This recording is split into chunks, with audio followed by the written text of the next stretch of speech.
தமிழ்நாட்டில் 27 அக்டோபர் அன்று இருந்து மொத்தமாக வாக்காளர்கள் எண்ணிக்கை 6,41,14,587. இன்று வெளியிடப்படும் வரைவு வாக்காளர் பட்டியலில் மொத்தமாக வாக்காளர்கள் எண்ணிக்கை 5,43,76,755. 97,37,831. இன்றைக்கி டிசம்பர் 19 வந்து டிராஃப்ட் ரூல் பப்ளிஷ் பண்ணியிருக்கு. ப்ரீஸ் பண்ண ஓட்டர்ஸ் எண்ணிக்கை சென்னை பொறுத்த வரைக்கும் 40,04,894 வெரிஃபை பண்ணி இன்க்ளூட் பண்ணியிருக்கோம். அந்த ஃபிகர் வந்து 25,79,676. பேலன்ஸ் வந்து 14,25,018. இது வந்து absent, death, shift, other reasons, duplicate அந்த காரணங்களில் வெளியே எடுத்திருக்கு.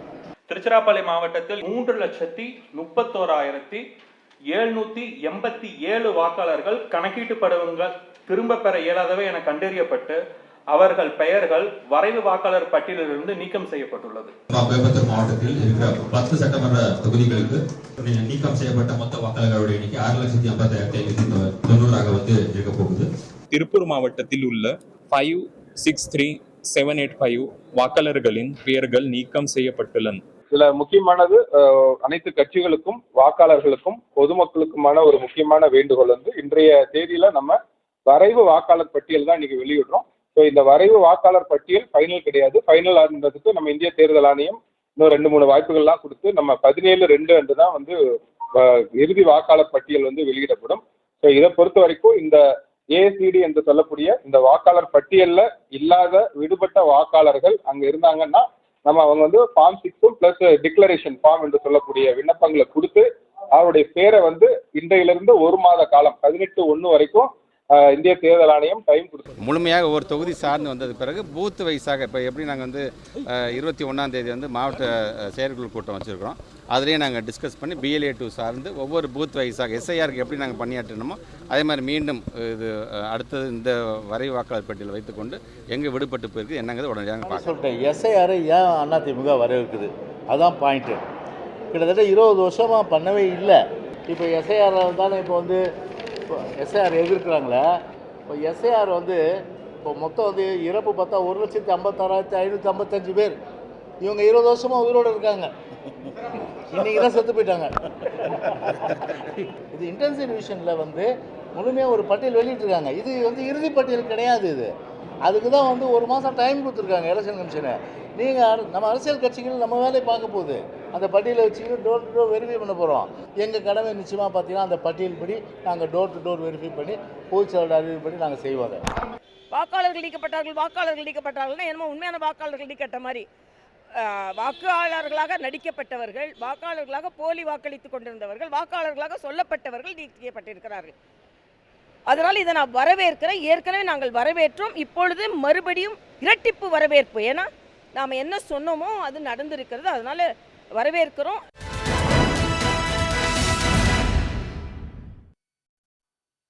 வணக்கம். கேள்விக்களம் நிகழ்ச்சிக்கு உங்களை வரவேற்கிறோம். இது மக்களின் மேடை. தமிழ்நாட்டில் SIR கணக்கீட்டு முறை அப்படிங்கிறது முடிவு பெற்று தற்போது வரைவு வாக்காளர் பட்டியல் வெளியாகிருக்குது. இதில் இந்த வரைவு வாக்காளர் பட்டியல் வெளியிடறதுக்கு முன்னாடி தமிழ்நாட்டில் இருந்த வாக்காளர்களுடைய எண்ணிக்கை 6,41,14,587. இப்போது இருக்கக்கூடிய வாக்காளர், அதாவது வரைவு வாக்காளர் பட்டியல் இருக்கக்கூடிய வாக்காளர்கள் அப்படின்னு சொல்லி பார்த்தா 5,40,76,755 பேர். அதாவது 97,37,832 பேர். கிட்டத்தட்ட 1 கோடி பேர் இந்த வரைவு வாக்காளர் பட்டியலில், அதாவது SIRக்கு பிறகு நீக்கப்பட்டிருக்காங்க. இதில் வந்து உயிரிழந்தவங்க, அதே போல் இரட்டை பதிவு இருக்கிறவங்க, இடமாற்றம் செஞ்சவங்கன்னு சொல்லிட்டு இந்த நீக்கப்பட்டவர்களுக்கான அந்த காரணங்கள் அப்படிங்கிறது குறிப்பிடப்பட்டிருக்குது. ஒரு கட்சி, அதாவது திராவிட முன்னேற்ற கழகம், அதனுடைய கூட்டணி கட்சிகள், இது எல்லாம் SIRக்கு எதிராக, அந்த 1 கோடி பேர் நீக்கப்பட்டதுக்கு எதிராக பேசிகிட்டு இருக்கக்கூடிய நேரத்தில் எதிர்க்கட்சி தலைவர் எடப்பாடி பழனிசாமியை பொறுத்த வரைக்கும் அவர் வந்து இதை வரவேற்றிருக்காரு. இதை பார்த்து யாரும் பதட்டம் அடைய வேண்டாம் அப்படின்னு சொல்லி எடப்பாடி பழனிசாமி குறிப்பிட்டிருக்காரு. இது 2026 தேர்தலில் இந்த 1 கோடி பேர் நீக்கம் அப்படிங்கிறது என்ன மாதிரியான தாக்கத்தை ஏற்படுத்த போகுது அப்படிங்கிறது ஒன்று. இன்னொன்று, ஒரு கட்சி இந்த 1 கோடி பேரை நீக்கினதை வந்து எதிர்க்குது, ஒரு கட்சி ஆதரிக்குது. என்ன காரணம்? இதெல்லாம் சார்ந்து தான் இன்றைய கேள்விக்கான நிகழ்ச்சியில் விரிவாக பேசியிருக்கோம். விவாதத்தில் பங்கேற்க திராவிட முன்னேற்ற கழகத்திலிருந்து மதிவாணன், தமிழ் தேசிய விடுதலை இயக்கத்திலிருந்து தோழர் தியாகு, வழக்கறிஞர் அக்னீஸ்வரன், அதே போல் மார்க்சிஸ்ட் கம்யூனிஸ்ட் கட்சியிலிருந்து மதுக்கூர் ராமலிங்கம், இவர்களோடு பாரதிய ஜனதா கட்சியிலிருந்து ஜி.கே. நாகராஜன் சற்று நேரத்தில் இடையே இருக்காரு. எல்லாருடைய முதல் பார்வை கொஞ்சம் வேகமாக கேட்டுறேன். மதுக்கூட்டிலிருந்து ஆரம்பிக்கலாம் அப்படின்னு நினைக்கிறேன். ஒரு கட்சி எதிர்க்குது, ஒரு கட்சி ஆதரிக்குது 1 கோடி பேர் நீக்கத்தை. நீங்கள் எப்படி பார்க்குறீங்க? ஒவ்வொரு மாவட்ட ஆட்சியர்களாக இந்த மாவட்டத்தில் இவ்வளவு நீக்கம், இந்த மாவட்டத்தில் இவ்வளவு, இந்த கடுமையான புயல் வெள்ளம் வருகிற பொழுது ஒவ்வொரு மாவட்டத்திலையும் எவ்வளவு சேதம்னு அறிவிப்பாங்க இல்லையா? இவ்வளோ பேர் உயிரிழந்திருக்காங்க, இவ்வளோ வீடு இடிஞ்சிருக்கு. அதுபோல் இன்றைக்கு எத்தனை வாக்காளர்களை சேர்த்திருக்கிறோம் என்றில்லை, எவ்வளவு பேரை நீக்கி இருக்கிறோம் என்று உற்சாகமாக அறிவித்து கொண்டிருக்கிறார்கள். அதில் ஒரு 4 வகையான வகைமையில் சொல்கிறாங்க. ஒன்று, இறந்து போனவர்கள். அதில் கூட மரியாதைக்குரிய சகோதரி தமிழிசை சொன்னாங்க, அவங்கெல்லாம் வாக்காளர்கள் இல்லை, வாக்காளர்களாக நடித்து கொண்டிருந்தவர்கள். அப்போ அவங்க யார்? டபுள் என்ட்ரி 2 இடத்துல இங்கேயும் அங்கேயுமா நடிச்சுக்கிட்டு இருந்தவங்க. அதுபோல் புலம்பெயர்ந்தவர்கள் அப்படின்னு ஒரு பட்டியல் சொல்கிறாங்க. இவ்வளோ பேர் புலம்பெயர்ந்திருக்க முடியுமா? அதில் என்னென்னா, அந்த எஸ்ஐஆர் என்பதே அடிப்படையில் ஒரு மோசடி.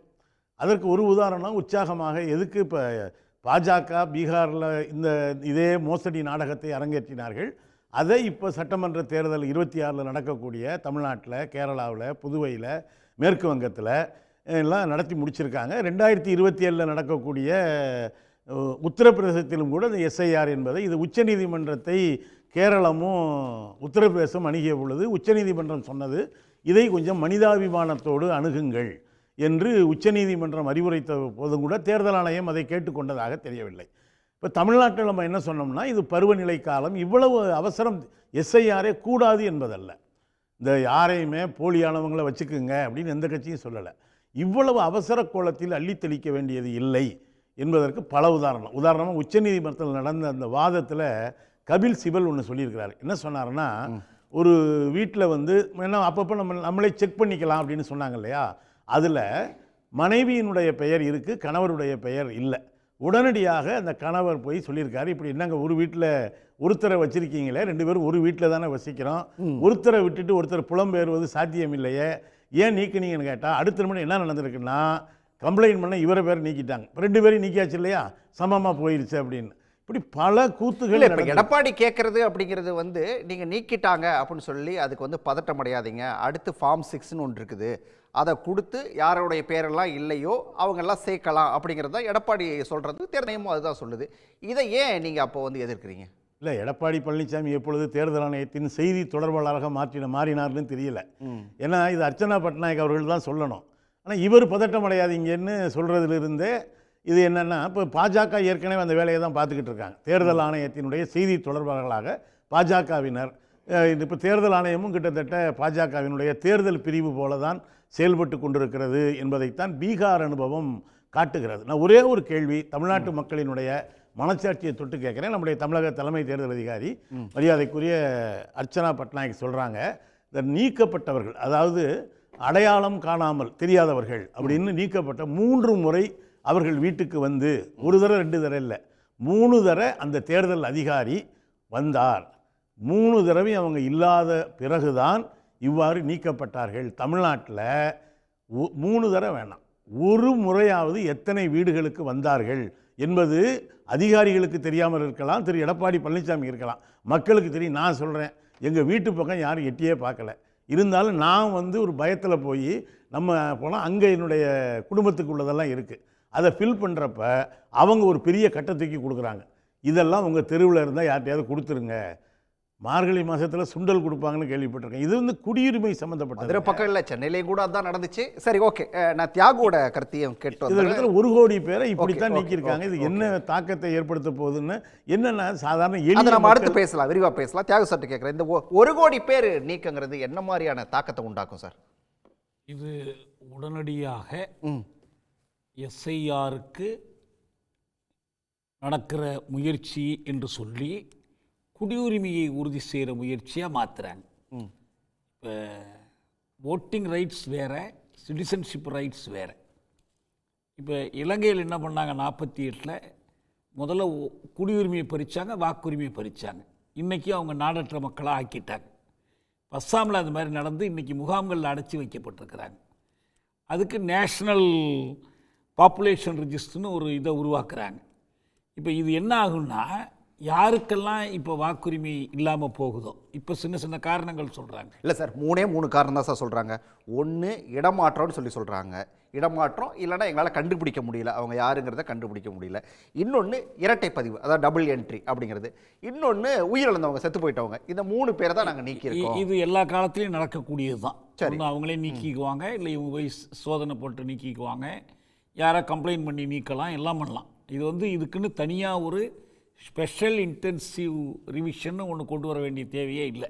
சரி, இருக்கிற வாக்காளர் பட்டியலை அடியோடு அழித்து விட்டு புது வாக்காளர் பட்டியல் தயாரிக்கிறாங்கன்னு அர்த்தம். இதான முக்கியம். இங்கே பழைய வாக்காளர்கள், நீங்கள் பட்டியலில் இருக்கிறீங்க, வாக்காளர் அடையாள அட்டை வச்சுருக்கிறீங்க, முடிஞ்சு போச்சு விஷயம். யாராவது அதில் ஒருத்தர் வேறு இடத்துக்கு போயிட்டாங்கன்னா அவங்கள நீக்கலாம். புதுசாக ஒருத்தர் போய் சேர விரும்பினாங்க, இது வரைக்கும் இல்லை, வயசு இப்போ தான் வருது, போய் நீ சேர்றாங்க, வேறு ஊர்லேருந்து வர்றாங்கன்னா அது சேர்க்கலாம். இதுக்கு டோட்டலாக ஒரு புது வாக்காளர், பழைய வாக்காளர் பட்டியலை கிழிச்சு போட்டு இன்னொரு வாக்காளர் பட்டியலை தயாரிக்க வேண்டியதில்லை. இப்போ இவங்க நீக்கப்பட்டதாக சொல்கிறாங்க பாருங்கள். இதில் ஒரு பிரிவினர் உண்மையிலேயே நீக்கப்பட வேண்டியவர்களாகவே இருந்துட்டு போட்டோம். சரி, ஆனால் நீக்கப்பட வேண்டாதவர்கள் நீக்கப்பட்டிருந்தா அவர்களுக்கு என்ன தீர்வு இதிலிருந்து கிடைக்க போகுது? இது எங்கே இட்டுக்கிட்டு செல்லும்னு சொன்னால், இது வாக்குரிமையோடு நிற்காது, குடியுரிமை பற்றிய கேள்வியாக மாற்றப்படும். அரசமைப்பு சட்டத்தின்படி குடியுரிமை என்பது தேர்தல் ஆணையத்தினுடைய பொறுப்பே அல்ல. குடியுரிமை உண்டா இல்லையான்னு உறுதி செய்ய வேண்டியது உள்துறை அமைச்சகத்தோட பொறுப்பு தான். இப்போ தமிழ்நாடு போன்ற இடங்கள்ல இந்த மாதிரி முயற்சிக்கே வேலை இல்லை. ஏன்னா குடியுரிமைனா இங்கே இருந்தால் ஏதிலியர்னா இலங்கை தமிழர்கள் தான் யாரும் இல்லை. அவங்க ஒன்று முகாமில் இருக்கிறாங்க, இல்லைன்னா வெளியில் இருந்துக்கிட்டு காவல்துறை பதிவோடு இருக்கிறாங்க. ஒவ்வொருத்தருக்கும் கணக்கு தெரியும், எத்தனை பேர் இருக்கிறாங்கங்கிறது அரசுக்கு நல்லா தெரியும். அவங்க யாரும் இங்கே வாக்காளராக முயற்சி பண்ணுறதும் இல்லை, வாக்காளர் ஆக்கிறதும் இல்லை. இந்த முயற்சிகள் எங்கே நடக்கிறதா இவங்க கருதுகிறாங்களோ அங்கே என்ன பண்ணுறாங்கன்னா, அதை சாக்கிட்டு போய் நமக்கு ஒரு எதுவும் தெரியாமல், முன் அனுபவம் இல்லாமல் இதை பற்றி நம்ம பேசலை. ஏற்கனவே பீகாரில் ஒன்று நடத்தியிருக்கிறாங்க. ஓகே, நடத்தி 65 லட்சம் பேரை நீக்கி உச்சநீதிமன்றத்துக்கெல்லாம் போய் ஆதார் அட்டையெல்லாம் பயன்படுத்தலாம்னு சொன்ன பிறகு அதில் ஒரு 10-15 லட்சத்தை மட்டும் நீக்கிட்டு மிச்சத்தை 10-15 லட்சம் மட்டும் ரீட்டைன் ஆனிச்சு. மிச்சம் பேர் போயிட்டாங்க. 40 லட்சத்துக்கு மேலே 50 லட்சம் வரைக்கும். இப்போ இங்கே கூட 1 கோடி அப்படின்னா இதுக்கப்புறம் அந்த ஃபார்ம் 6 அது இதெல்லாம் கொடுத்தா கூட ஒரு 10-15 இதுங்க சேரும். இப்போ புதுசாக சேர போகிறவங்கள இப்போ இன்னொரு சிக்கல் என்ன இருக்குன்னா, இந்த புதுசாக சேரக்கூடியவர்களை யாரெல்லாம் வரப்போகிறாங்க? இப்போ இந்த ஒருத்தர் வாக்குரிமை அளிப்பதற்கு ஆர்டினரிலி ரெசிடென்ட் இந்த ஏரியா, வழக்கமாக அவங்க வசிக்கக்கூடிய இடம். இப்போ வடநாட்டவர்களுக்கு வழக்கமாக வசிக்கக்கூடிய இடம் எது? அங்கே தான் அவங்களுக்கு, பீகாரிகளுக்கு பீகாரில் தான் அவங்க வழக்கமாக வசிக்கிற இடம். அங்கே அவங்களுக்கு வாக்குரிமை கொடுக்கறத பற்றி யாருக்கும் மறுப்பு இல்லை. எங்கே பிழைக்க போனாலும் அங்கே வாக்குரிமை கொடுக்கலாம், அங்கே போய் வாக்களிக்கலாம், இருக்கிற இடத்துலேருந்து வாக்களிக்கிற வசதி கூட செஞ்சு கொடுக்கலாம். ஆனால் அவங்க வழக்கமாக வசிக்காத இடம் தமிழ்நாடு, வேலைக்குன்னு வர்ற இடம். இங்கு அவர்களை இந்த பட்டியலில் சேர்ப்பது அரசியல் தாக்கங்களை ஏற்படுத்தும். இவங்க யாருக்கு வாக்களிக்க போகிறாங்க? இப்போ ஒரு மொழிவழி மாநிலம் தமிழ்நாடு என்ற அந்த மொழிவழித்தன்மைக்கு மாறாக இவங்களுடைய வாக்குரிமை பயன்படுத்தும். இப்போ இந்த நீக்கப்பட்டதும் சரி, புதுசாக சேர்க்க போகிறதும் சரி, ஒரு பெரிய தாக்கத்தை 2026 உருவாக்கும். ஏன்னா இல்லை, பீகாரில் என்ன நடந்துச்சுன்னு சொல்கிறேன் உங்களுக்கு. பீகாரில் அதை நம்ம அடுத்து பேசுவோம். பீகாரில் வெளியில் போனவங்களை விட்டு யார் அதிகமாக அங்கே தங்கியிருக்கிறவங்க பெண்கள். ஆனால் பட்டியலிருந்து நீக்கப்பட்டவர்கள் பெண்கள் தான் அதிகம். அப்போ இந்த முரண்பாட்டுக்கு என்ன விளக்கம் பண்ணா உங்களுக்கு? அப்போ எங்கே வாக்கு கிடைக்கும் இவங்களுக்கு? ஒரு அரசியல் நோக்கத்தோட ஒரு இந்த வாக்கு திருட்டுன்னு சொல்கிறாங்க இல்லையா, அந்த திட்டத்தின் ஒரு பகுதி தான் இந்த எஸ்ஐஆர் என்பது. Right, okay. அப்படி பார்த்தா தான் நம்ம இதை புரிஞ்சுக்க முடியும். அக்னிகிட்ட தான் இதை கேட்கணும். வாக்கு திருட்டோட ஒரு பகுதி தான் இந்த எஸ்ஐஆர் அப்படிங்கிறது, இதை தான் அதிமுக வரவேற்குதா அப்படின்னு ஒரு கேள்வி இருக்குது. சார், பெருமதியாரிக்குரிய நம்ம ஐயா தியாக ஐயா சொன்னாங்க, இது ஆண்டுதோறும் நம்ம நடத்துறது தான், ஆண்டாண்டு காலமாக நடத்துறது தான் அப்படின்னு சொன்னாங்க. இந்த சொல்லாடல் தமிழ்நாடு முழுக்க இந்த தீவிர வாக்காளர் திருத்தத்தை எதிர்ப்பவர்கள் சொல்லக்கூடிய ஒரு சொல்லாடல். ஆனால் கடந்த 20 வருஷமாக நடத்தவே இல்லையே, அதற்கு யார் பொறுப்பு அப்படின்னு கேட்டால் அதுக்கும் தேர்தல் ஆணையம் தான் பொறுப்பு. இப்போ ஏப்பா நடத்துகிறாங்க, நடத்துறதும் தப்பு, நடத்தாமல் இருந்திருந்தா நல்லது. இது ஒன்று. இல்லை, இவ்வளோ அவசரமாக தேர்தலை இவ்வளோ நெருக்கத்தில் வச்சுக்கிட்டு இப்படியான ஒரு சூழலில் எதுக்காக இங்கே, அதுதான் அவர் கேட்ட கேள்வி. மதுக்கூர் கேட்டது சரியானது. அது 2024 நாடாளுமன்ற தேர்தலுக்கு முன்னாடியே நடத்தியிருக்க வேண்டும். அப்போ நடத்திடலாததுனால இப்போ நடத்துகிறாங்களா இல்லையான்றதை தேர்தல் ஆணையம் தான் விளக்கம் கொடுக்கணும். ஆனால் 20 வருஷம் கழித்து நடத்துகிறாங்களே அப்படின்றத நாம் ஏற்றுக்கிறல. ஏன் இப்போ நடத்துறீங்க அப்படின்றத நிறைய பேருக்கு பதட்டமாக இருக்குது. ஏன் அந்த பதட்டம்னு பாருங்களேன். 2024 நாடாளுமன்ற தேர்தலில் இந்தியா முழுவதும் வாக்காளர்கள் 97 கோடி பேர். தமிழ்நாட்டில் நீங்கள் வந்துட்டீங்கன்னா 6,23,00,000 பேர். சரி, பரவாயில்ல, தேர்தல் முடிஞ்சு போச்சு. 6,41,00,000 சார். நான் சொல்றது 2024 நாடாளுமன்ற தேர்தலில் தமிழ்நாட்டில் எலிஜிபிள் ஓட்டர்ஸ், தகுதி வாய்ந்த வாக்காளர்கள் வாக்களித்தது தேர்தல் ஆணையம் கொடுத்த இதுபடி 6,23,00,000. இப்ப அப்பையெல்லாம் இந்த தீவிர வாக்காளர் இல்லை. 2026 வரைவு வாக்காளர் எவ்வளவு பேர் அப்படின்னா 6,41,00,000 பேர். அந்த நேர புள்ளி விவரங்கள்லாம் நான் போகல.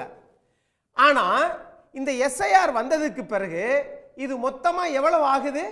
ஏறத்தாழ 97 லட்சம் பேர் இதுல கொடுக்கல, அவர்கள் நீக்கப்பட்டிருக்கிறார்கள். அந்த குறுகிய காரணமெல்லாம் நீங்க சொன்னீங்க. நீங்க பாருங்களேன், இப்ப கடைசியாக 5,43,00,000, இதுல 97 லட்சம் பேர் வெளியேறி இருக்காங்களா? இப்படி நம்ம யோசிப்போமே. இங்க ஜனவரி 18ஆம் தேதி வரும் கால நீட்டிப்பு பண்ணிருக்காங்களா? யாரெல்லாம் விடுபட்டிருக்காங்களோ அவங்கெல்லாம் கொடுக்கலாம் சொல்லிருக்காங்களா? படிவம் எண் 6 சேர்ப்பதற்கு, படிவம் எண் 7 நீக்குவதற்கு, படிவம் எண் 8 மாற்றுவதற்கு, பேர் மாத்திருந்தாலோ அல்ல ஏதோ மாற்றி. நான் இப்ப என்ன கேட்கிறேன்னா, இவர்கள் பதறுவது எதற்காக அப்படின்னு கேட்டா, 2011 தமிழ்நாட்டினுடைய மக்கள் தொகை கணக்கெடுப்பு அப்பதான் எடுத்தாங்க, 7,21,00,000. ஆனா 2026 தோராய வாக்காளர் கொடுத்து இருக்கிறது 6,41,00,000. சரி, அப்ப 2021 மக்கள் தொகை கணக்கெடுப்பு எடுக்கணும், அது மத்திய அரசு எடுக்கல, அது மத்திய அரசுடைய குறை. ஆனா இந்த எஸ்ஐஆரையும் நம்ம நடைமுறைப்படுத்த கூடாது, இது அவங்களுடைய குறைதான். இல்ல அகடி இப்ப நேரா வாங்க, பயமுறுத்துறோம். இதை மட்டும் சொல்லி முடிச்சிறேன். நான் கேட்கிறேன், சென்னையில் அதிகமாக நீக்கப்பட்டிருக்கிறார்களா? சரி, சோழிங்கநல்லூர் தான் பெரிய தொகுதி, இருக்கிறதுலே குறைவாக அரியலூர்ல 25,000 பேர் நீக்கப்பட்டிருக்கிறார்கள். இப்படியெல்லாம் பார்க்கிற போது ஒரு கேள்விக்கு மட்டும் நம்ம ஐயாவோ நம்ம ஐயா தோழர் நம்மளுடைய தியாக ஐயாவோ நம்முடைய மதுக்கூரோ நண்பர் மதிவானனோ சொல்லட்டும். இந்த சிறப்பு வாக்காளர் திருத்தத்திற்கு பிறகு கொளத்தூர்ல 1,00,000க்கு மேல நீக்கப்பட்டிருக்கிறார்கள். எடப்பாடி சட்டமன்ற தொகுதியில் 26,000 பேர் நீக்கப்பட்டிருக்கிறார்கள். நான் ஒன்னு சொல்றேன், இதற்கு கூடுதல் பலமாக 2011 கொளத்தூர் தொகுதியில் ஐயா சைதை துரைசாமி அவர்கள் வேட்பாளராக நிறுத்தப்பட்ட போது அங்கு வெற்றி பெற்ற வேட்பாளராக தமிழ்நாடு மாண்புமிகு முதலமைச்சர் திரு மு க ஸ்டாலின் அவர்களை எதிர்த்து வழக்கு தொடுத்தார். சென்னை உயர்நீதிமன்றத்தில் தீர்ப்பு வழங்கப்பட்டது. அந்த தீர்ப்பை எதிர்த்து இன்றைக்கு உச்சநீதிமன்ற வரை ஐயா சைதை துரைசாமி அவர்கள் போராடி கொண்டிருக்கிறார். என்ன நோக்க, என்ன குறைய சொன்னார்? சரி, இப்ப நிறைய பேர் ஓட்டு போட்டாங்கப்பா, கள்ள ஓட்டு போட்டாங்கப்பா அப்படின்னு. ஆனால் 2011 விடை கிடைக்கவில்லை, 2025 அதற்கு விடை கிடைத்திருக்கிறது. அப்படித்தான் அடியனுடைய பார்வை. மத்திய அரசுக்கு ஆதரவோ, தமிழ்நாட்டில் ஆளுங்கட்சி திமுக, எதிர்கட்சி அண்ணா திமுக, இதுக்கு ஆதரவோ எதிர்ப்போ அடியனுக்கு எனக்கு எந்த விதமான இதுவும் உள்நோக்க கிடையாது. ஆனால் திரும்ப திரும்ப 20 ஆண்டுகள் எடுக்காம இருந்ததை இப்பொழுது எடுத்தால் இல்ல இது அப்படி இப்படின்னு சொன்னா ஏன் உங்களுக்கு? சரி, நம்ம பதில கேட்டுருவோம், மதிவானன் கேட்டுருவோம், மதிவானோட பார்வை கேட்டு சொல்லுங்க மதிவானன். அவர் ஒரு கணக்கு சொல்கிறாரு. அக்னி குளத்தூரையும் எடப்பாடியும் ஒப்பிட்டு சொல்கிறாரு. இல்லை, அதாவது முதல்ல இந்த எஸ்ஐஆர் வரும்போது நாங்கள் என்ன கருத்தை சொன்னோமோ அந்த கருத்து இன்னைக்கு பிரதிபலிச்சிருக்கு. இதான் உண்மையான விஷயம்.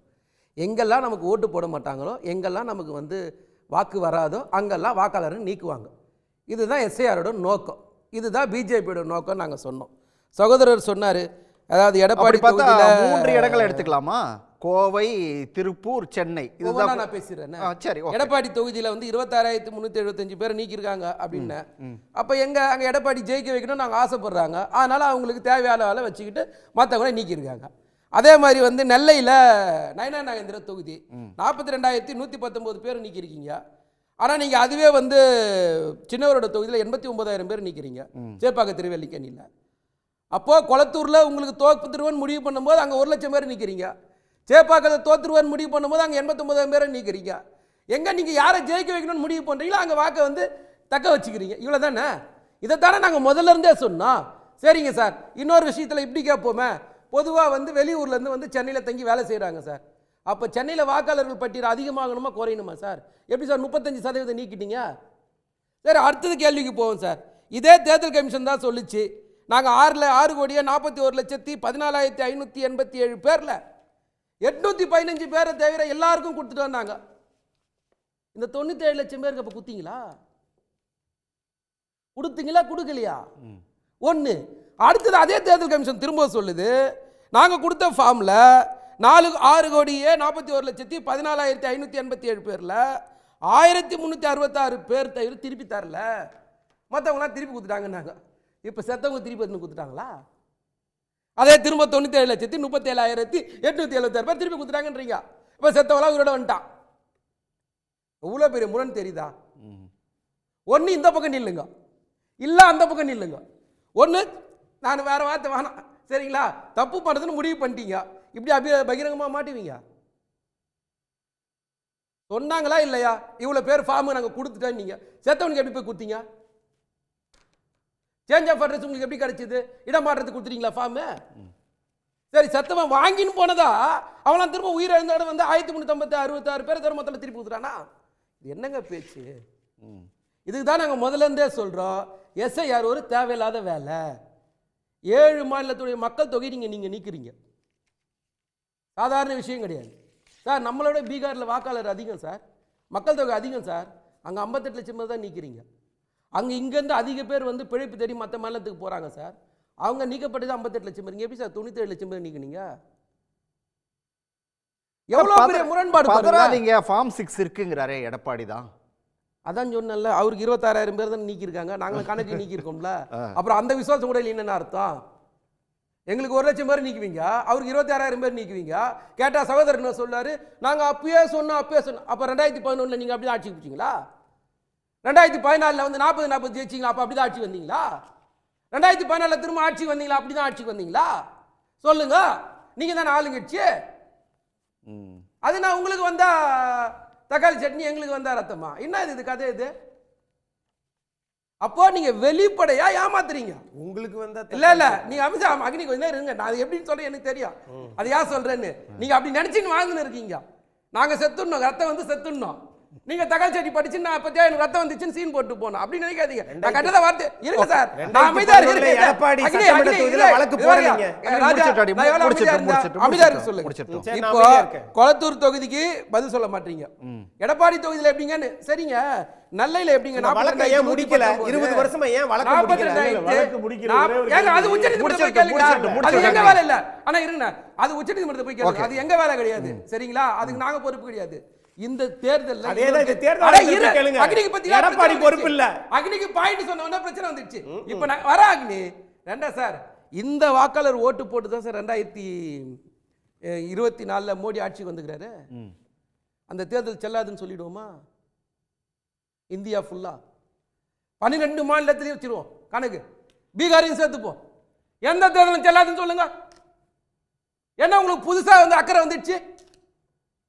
அப்போ கண்ணுக்கு தெரிஞ்சு நீங்க ஏமாத்துறீங்களா இல்லையா? இதைத்தான் நாங்கள் திரும்ப திரும்ப சொல்கிறோம். இதைத்தான் முதல்ல சொன்னோம். எஸ்ஐஆர்ன்றது தேவையில்லாத வேலை.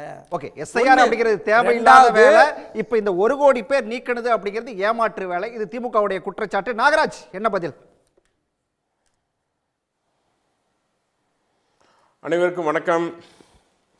வழக்கம் போல் எப்பவுமே திமுக உண்மையை பேசாது என்பதை தான் இங்கே எனக்கு தெளிவாக மதிவான் அவர்கள் பேசிகிட்டு இருக்காரு. இப்போ உதாரணத்துக்கு எங்கள் பகுதியில் ஒரு பூத்தில் 1175 வாக்கில் இறந்தவர்கள் எண்ணிக்கை மட்டும் 42 பேர். அவர்கள் நீக்கப்படாமல் இருந்தார்கள். இறந்தவர்கள் எண்ணிக்கை மட்டும் 42 பேர். இடம்பெயர்ந்தவர்கள் ஏறக்குறைய 60 பேர்.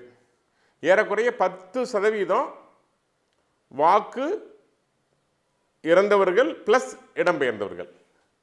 இதுதான் தமிழ்நாடு முழுவதும் பிரதிபலிச்சிருக்கிறது. எலெக்ஷன் கமிஷன் தன் பணியை சிறப்பாக சரியாக செய்து கொண்டிருக்கிறது. இன்னைக்கு 100% ஓட்டு போலாகாமல் ஏன் 70% ஆகுது? நீங்கள் சொன்னீங்க கோயம்புத்தூரில் அதிகம் நீக்கப்பட்டிருக்கிறது, திருப்பூரில், சென்னையில். ஏன்? இதெல்லாம் இண்டஸ்ட்ரியல் ஏரியாங்க, தொழில் சார்ந்த பகுதி. மக்கள் வருவாங்க, 1 வருஷம் 6 மாதம் 1 வருஷம் குடியிருப்பாங்க, மறுபடியும் இடம்பெயர்ந்து போயிடுவாங்க. இதே நீங்கள் கிராமங்களில் பாருங்கள், எடப்பாடியில் ஏன் கம்மியாக இருக்குன்னா அங்கே மூமெண்ட் ரொம்ப கம்மியாக இருக்கும். ஸோ இதெல்லாம் சரி செய்ய வேண்டிய வேலையை தான் 20 வருஷத்துக்கு அப்புறம் எஸ்ஐஆர் மூலமாக செய்து கொண்டிருக்கிறது. மிகச்சரியாக எஸ்ஐஆர் சிஸ்டம் சரியாக போய் கொண்டிருக்கிறது. கொரோனாவுக்கு ஊசி ஓட்டா செத்து போயிருவீங்கன்னு சொன்னவங்கெல்லாம் எஸ்ஐஆரை பார்த்து பயந்துக்காமல் என்ன செய்வாங்க? முதலமைச்சரே சொன்னார், கொரோனாக்கு ஊசி போட்டுக்காதீங்க அப்படின்னாரு. ஸோ எதையும் ஏற்றுக்கொள்ள முடியாத ஒரு பக்குவம் உள்ளவர்கிட்ட நம்ம என்ன சொல்ல முடியும்? எலெக்ஷன் கமிஷன் தன் பணியை மிகச்சிறப்பாக செய்து கொண்டிருக்கிறது. எல்லா கட்சிகளும் எனக்கு தெரிய BLO 2 மூலமாக 1000 ஓட்டு இருக்குன்னா ஒரு பூத்தில் ஒவ்வொருத்தருக்கும் உரிமை கொடுக்கப்பட்டிருக்கிறது. பிஜேபிக்கு உரிமை இருக்குது, அதிமுக உரிமை இருக்குது, திமுகவுக்கு உரிமை இருக்கிறது. இன்னும் சொல்ல போனால் அவர் தேர்தல் அதிகாரி இருந்தால் கூட மாநில அரசியல் கட்டுப்பாட்டு இருக்கார். இன்னும் பல இடங்களில் BLA 2க்கள் வந்து திமுகவால் கம்பல் படுத்தப்படுறாங்க. இந்த ஓட்டை நீக்காதீங்க, இந்த ஓட்டை எடுக்க வேண்டாம், இவர் அங்கே குடி போயிட்டார், திரும்பி வந்துடுவார்.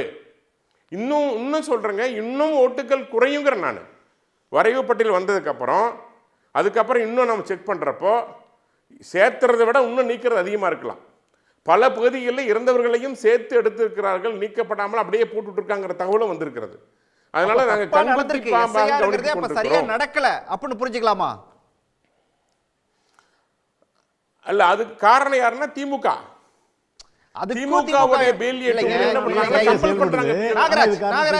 தேர்தல் ஆணையம் தான் பண்ணுச்சு அப்படின்னு சொல்லி சொல்றீங்க. இப்ப வந்து திரும்ப திமுகன்றீங்க. நான் அதான் ஒரு வார்த்தை சொன்னேன் கூட்ட, நான் மறக்கல, நீ கவனிக்கல அந்த வார்த்தையை. மாநில அரசு அதிகாரி தான் இப்ப தேர்தல் அதிகாரியா மாறி இருக்காரு. 30 நாள் கழிச்சு ஆட்டோமேட்டிக்கா அவர் மாநிலத்துக்கு போயிட்டாங்க. அந்த அந்த அந்த முடிச்சிடுறேன் ஐயா, நீ கொஞ்சம் இருங்க, நீங்க சேர்த்து சொல்லுங்க, ஒண்ணும் பிரச்சனை இல்லையே. கொஞ்ச நாள் கழிச்சு மீண்டும் அவர் மாநில அதிகாரியா மாறிடுவாரு. அப்படி மாற சரியா போதும். நான் ஒரு குறுக்கிட்டு தான் நீங்க சேர்த்து சொல்லிடுங்க, ஒண்ணும் பிரச்சனை இல்ல. மாநில தேர்தல் அதிகாரிகள் தான் இருக்காங்கன்னு சொல்றீங்க. அப்ப குஜராத்ல தொடர்ச்சியா வெற்றி பெறீங்க, அங்க எல்லா அதிகாரிகளும் இப்படி தான் வச்சிருந்தீங்களா? சண்டிகர் மேயர் தேர்தல்ல ஒருத்தர் சீட்டு போட்டு உச்சநீதிமன்றம் கொட்டிச்ச, நீங்க அதிகாரி மறந்துட்டீங்களா? ஓகே ஓகே, ஒரு நிமிஷம் சேர்த்து சொல்லிடுங்க. கொரோனா சேர்த்து சொல்லிடுங்க. மக்கள் திரும்ப திரும்ப நீங்களே இடமறிச்சு எப்படி பேச முடியும்? நான் உங்ககிட்ட கேட்க சொல்றேன். திரும்ப இடமறிச்சு எப்படி? உங்க அறிவாளித்தனத்தை போது நிறுத்துங்க, நான் பேச விடுங்க. என்ன இல்ல இல்ல, ஐயா நீங்க பெரிய அறிவாளி தான், உங்க क्वेश्चन புரிஞ்சுக்கிட்டீங்க. நீங்க அறிவாளியாவே இருங்க பிரதர். நீங்க அறிவாளியா யாருன்றத ராஜா நீங்க பேச டைம் கொடுக்கணும். இது ஒரு யுக்தி. இது வந்து பேசுறத தடுக்கிற யுக்தி. இல்ல இல்ல, பேசுற தடுக்கிற யுக்தி. இது வந்து நியாயம் இல்லை. அதாவது மாநிலத்தினுடைய அதிகாரிகள் தான் தேர்தல் அதிகாரியாக எலெக்ஷன் கமிஷனுக்கு மாற்றப்பட்டிருக்கிறாங்க. மீண்டும் அவர்கள் அரசு ஊழியராகட்டும், அதிகாரியாகட்டும், கல்வித்துறை சார்ந்தலாகட்டும் திரும்ப அதே இடத்துக்கு தான் போய் ஆகணும். பல இடங்களில் திமுகவுடைய ஆட்கள், திமுகவை சார்ந்தவர்கள் அவர்களை மிரட்டுகிறார்கள். உதாரணத்துக்கு ஒரு 5 ஓட்டு இருக்கு.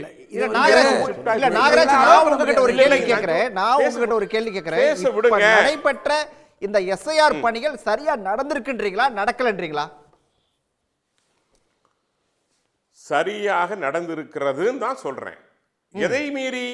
திமுகவுடைய கம்பல்சனையும் மீறி சரியாக நடந்திருக்குன்னு சொல்ல வரேன் நான். அதை முழுசா உள்வாங்கிக்கங்க.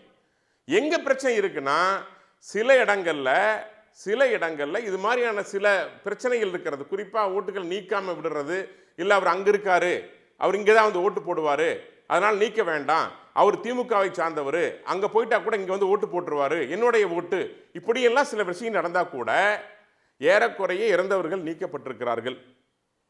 அதில் மாற்று கருத்து இல்லை. விடுபட்ட அதாவது விடமாறியவர்கள் நீக்கப்பட்டிருக்கிறார்கள், அதில் மாற்று கருத்து இல்லை. இரட்டை ஓட்டுகள் நீக்கப்பட்டிருக்கிறது, அதில் மாற்று கருத்து இல்லை. அதனால தான் இந்த குறை வந்து இன்னும் சொல்கிறேனுங்க, இன்னும் வரைவு பட்டியல் வெளியே வந்து இன்னும் எல்லா கட்சிகளும் BLA 2க்களும் மிகச்சரியாக அதை செக் பண்ணுறப்போ 1 கோடிக்கும் குறைவில்லாமல் நிச்சயமாக போலி வாக்குகள், குறிப்பாக இரட்டை வாக்குகள், இறந்த வாக்குகள் அகற்றப்படுவதற்கான முழுமையாக தமிழ்நாடு சுத்தப்படுத்தப்படும். ஓகே ஓகே மதுக்கூர் சார், இன்னும் கூட நீக்கம் அதிகமாகிறதுக்கான வாய்ப்புகள் இருக்குது அப்படின்னு சொன்னதோட நாகராஜ் இன்னொரு விஷயத்தையும் சொல்றாரு. திருப்பூர், கோயம்புத்தூர், சென்னை மாதிரியான ஏரியாக்களில் வந்து ஃப்ளோட்டிங் பீப்புள்ஸ் அதிகமாக இருக்காங்க, வேறு வேறு ஊர்கள்லேருந்து வந்திருக்காங்க, அதனால தான் இங்கே நீக்கம் அதிகமாக இருக்குது. எடப்பாடி போன்ற ஊர்களுக்கெல்லாம் யாரும் வர்றதில்லை, அந்த ஊர் மக்கள் தான், அதனால் அங்கே நீக்கம் குறைவாக இருக்குது, சரியாக தான் நடந்திருக்குன்றாரு. இல்லை, எடப்பாடி தொகுதி கடுமையாக வளர்ந்துருந்தால் அங்கேயும் மக்கள் வந்து போய்கிட்டு இருக்கணும் இல்லையா? இது நான் தொகுதி பயங்கரமாக இருக்கு, அது ஒரு பக்கம் இருக்கட்டும். நிச்சயமா நிச்சயமா. அதாவது இதை பொறுத்த வரைக்கும் இப்போ சகோதரர் நாகராஜ் என்ன சொன்னாங்கன்னா, கொரோனா ஊசி போடாதீங்கன்னு முதலமைச்சர் ஒருபோதும் அப்படி சொல்லலை. இன்னும் சொல்ல போனால் அவர் முதலமைச்சராக வந்த பிறகு கொரோனா வார்டுக்கே உயிரை துச்சமாக மதித்து பதவி ஏற்கிறதுக்கு முன்னாலே போனார். ஒரு போகிற போக்கில் ஒன்று விசிறி எரியக்கூடாது. ஆனால் இதே கொரோனா காலத்தில் இந்த தடுப்பூசியை பொதுத்துறை நிறுவனங்கள் தயாரிக்கட்டும்னு சொன்ன பொழுது, இருங்க சகோதரரே, அதாவது சொன்ன பொழுது கடைசி வரை பொதுத்துறை, நம்ம செங்கல்பட்டில் இருக்கிற பொதுத்துறை உட்பட தரமாட்டேன்னு சொல்லி 2 பன்னாட்டு நிறுவனங்களுக்கு கொடுத்தது யார் என்பதை நாடறியும். கொரோனா காலத்தில் PM ஒரு ஃபண்டு கொண்டு வந்து அது அறக்கட்டளைக்கு போய் இது வரைக்கும் கணக்கு வழக்கு இல்லை. கொரோனாவுக்குள்ள போக வேண்டாம். இல்லை, இது ஒரு வகையான கொரோனா தான். இது ஒரு வகையான இந்த SIR ஒரு வகையான பொலிட்டிக்கல் கொரோனாவாக இருக்கு. அவர் லிங்க் பண்ணத்தால நம்ம லிங்க் பண்ண வேண்டியிருக்கு. சகோதரர் ஒரு கேள்வி கேட்டுக்கிட்டே இருந்தார், இந்த குளத்தூர் வழக்கு எப்போ முடியும், குளத்தூர் வழக்கு எப்போ முடியும்னு. அதாவது இப்போ சபாநாயகர் இருக்காங்களா அண்ணன் அப்பாவு, அவர் வந்து இந்த தேர்தலுக்கு முன்னால ஒரு வழக்கு போட்டார். அந்த வழக்கே இன்னும் முடியலை. அந்த வழக்கு எப்போ முடியுதோ, இப்போ நீதித்துறையில் கூட பார்த்தா சில வழக்க அன்னைக்கே 6 மணிக்கு எடுத்து 7 மணிக்கு. ராமலிங்க அண்ணன் ரொம்ப அறிவாளி, நான் ஒத்துக்கிறேன். 2016 போட்ட வழக்கு எப்போ முடியுமா, ஆனால் 2011 போட்டது எப்போ முடியும்னு அண்ணன் சொல்லிட்டோம். இல்லை, அதுதான். அதாவது இப்போ இந்த அவருடைய 2வது டேர்மும் முடிய போகுது. அப்புறம் அவர் எப்போ ஒருவேளை நீதிமன்றம் தலையிட்டு வந்து நீங்கள் MLA ஆனது செல்லும்னா எந்த சிலத்தில் போய் அவர் சபாநாயகராக இருப்பார், மெம்பராக இருப்பார். இதெல்லாம் சில நீதித்துறையில் கூடங்க சமீப காலமாக அதனுடைய சாயல் இருக்குது. சில வழக்குகள் உடனடியாக வச்சு 6 மணிக்கு தீர்ப்பு சொல்லி 7 மணிக்கு அதை நிறைவேற்றணும் அப்படிங்கிறதெல்லாம் இருக்குது. சில வழக்குகள் காலங்காலமாக இருக்குது. இதெல்லாம் ஒரு பக்கம். தியாகு சொல்லுகிற பொழுது குடியுரிமையோடு இணைச்சி சொன்னார். இதே இவங்க தான் குடியுரிமை சட்டம். நீங்கள் கேட்டீங்க ஏன் அதிமுக BJP கொண்டு வந்து எதை அதிமுக ஆதரிக்கலை? குடியுரிமை சட்டத்தை ஆதரித்தாங்க. அதில் குறைந்தபட்சம் பேசுனாங்களா?